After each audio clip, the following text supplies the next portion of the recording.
វីដេអូនេះគឺសម្រាប់បងៗតេជនដែលកំពុងស្វែងរក Modern Villa នៅក្នុងក្រុងសៀមរាបឥឡូវខ្ញុំបង្ហាញបន្ទប់គេងទី1តែម្ដងបន្ទប់នេះគឺនៅជាន់ផ្ទាល់ដីយើងមានក្រែឈើបាទបន្ទប់នេះគឺអត់មានអ្នកស្នាក់នៅទេបច្ចុប្បន្នហើយខ្ញុំសូមបង្ហាញបន្ទប់ទឹកបាទគឺ clean តែម្ដងបាទឥឡូវចូលមកដល់បន្ទប់ទទួលភ្ញៀវ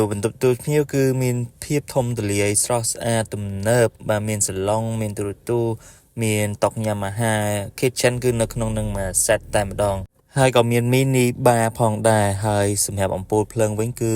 ស្រស់ស្អាតខ្លាំងមែនទែនស៊ីជាមួយនឹងពណ៌នៅក្នុង villa ដ៏ប្រណិតនេះតែម្ដងឥឡូវខ្ញុំសូមបង្ហាញបងប្អូនអតិថិជនទៅជាន់ទី1ទាំងអស់យើងមាន3បន្ទប់គេង4បន្ទប់ទឹកហើយនឹង sky bar ធំទូលាយនៅខាងលើឥឡូវចូលដល់បន្ទប់មេគ្រួសារតែម្ដងគឺ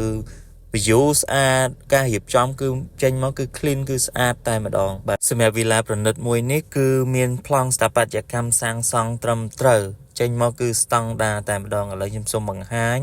បន្ទប់ទឹកខាងក្នុងបាទបន្ទប់ទឹកមេគ្រួសារគឺមាន bathtub មួយនិយាយទៅនៅក្នុង villa របស់គាត់គឺចូលមកគឺក្អបតែម្ដងទាំងបន្ទប់គេងទាំងបន្ទប់ទឹកនិយាយទៅនៅក្នុង villa របស់គាត់ហ្នឹងគឺក្អបចូលមកដឹងតែក្អបហ្មងម្ចាស់ villa គឺគាត់រស់នៅ clean ស្អាតតែម្ដងបងប្អូនអតិថិជនដែលបានក្លាយជាម្ចាស់ villa មួយនេះដឹងតែសំណាងតែម្ដងចំពោះទេសភាពវិញគឺឲ្យ10លើ10តែម្ដងដោយសារតែទេសភាពស្អាតមែនតើហើយទីតាំងមួយកន្លែងនេះមិនត្រឹមតែសម្រាប់សម្រាកលំហែទេក៏អាចរស់នៅអចិន្ត្រៃយ៍ដែរដោយសារតែមានមនុស្សរស់នៅជុំវិញច្រើនកកឥ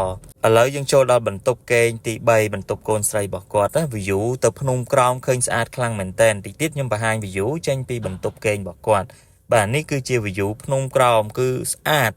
បាទនេះគឺជាបន្ទប់ទឹកឥឡូវយើងចូលមកដល់បន្ទប់ការិយាល័យឬក៏ lobby កន្លែងនេះគាត់រកធ្វើការិយាល័យប៉ុន្តែគាត់អត់បានធ្វើទេអញ្ចឹងបងអាចរៀបចំជា lobby បានឬក៏អាចរៀបចំជាការិយាល័យធ្វើការបានតែម្ដងហើយកន្លែងនេះគឺដំបូលសម្រាប់ចំណតរថយន្តខាងមុខផ្ទះឥឡូវយើងចូលមកដល់ជាន់ពិសេសគឺ sky bar តែម្ដងបាទអូទេសភាពគឺចូលមកគឺស្អាតមែនទែនអានេះគឺធុងចម្រោះទឹកស្អាតបងបាទគឺទឹកស្អាតទេសភាព fresh តែម្ដងឥឡូវខ្ញុំបង្ហាញភ្នំក្រោមម្ដងទៀតបាទនេះគឺច្បាស់ចាស់តែម្ដងបងដែលមានការងារមមាញឹកខ្លាំងនៅផ្ទះ villa មួយនេះដឹងតែកាត់បន្ថយ stress មែនតើសម្រាប់ទីតាំង villa មួយកន្លែងនេះគឺនៅភូមិកន្ត្រកសង្កាត់ស្វាយដង្គម1គីឡូម៉ែត្រពីផ្សារកន្ត្រកទេហើយតំបន់នេះសម្បូរទៅដោយផ្ទះលំនៅឋាននិងផ្ទះសម្រាប់លំហែផងដែរសម្រាប់តម្លៃវិញគឺត្រឹមតែ$195,000ចរចាតែប៉ុណ្ណោះចឹងបងដែលចាប់អារម្មណ៍ទីតាំងមួយកន្លែងនេះអាចទំនាក់ទំនងមក contact បងអូនខាងលើបានសូមអរគុណជួបគ្នានៅវីដេអូក្រោយ